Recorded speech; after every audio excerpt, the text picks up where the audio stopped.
Hello, my name is Michael Pierce, also known as the Celestial Ronin.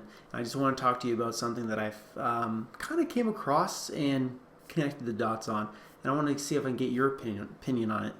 So this first thing comes from a article from Indie Revolver. Indie Revolver put out this image on Supreme Leader Snoke, his concept art, or so people say, is an early concept for him, as this kind of snake head doesn't really depict a lot of what we heard from what we're going to see from the mocap acting. So why is this here? What is this? What does it represent? In my opinion, this image is not simply concept art for a character.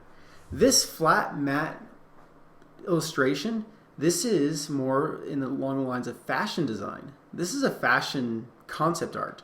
So what's being depicted here is not Snoke himself, but rather his wardrobe that we may see him in.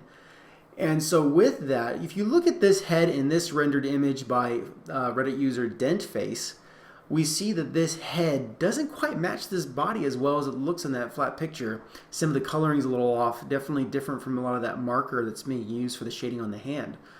But what I do want to draw your attention to, besides this wonderful work of concept for this kimono, is this red and tan color palette.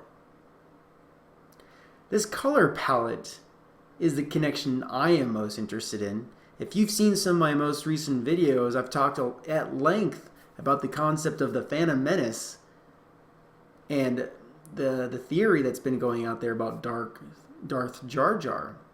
But this, we're talking about the Force Awakening. So what's the connection? Well, I believe this color palette may be a small hint that Supreme Leader Snoke may indeed be Jar Jar Binx. As we see that Jar Jar Binx is no stranger to the kimono fashion, no stranger to this robe, and in fact that almost every politician in the end of the end days of the Republic all kind of wore these kind of longer robes. Now, taking a look at Jar Jar's head, you can kind of see here that darker reddish color going down to the tan. That color palette matches perfectly for Jar Jar Binks.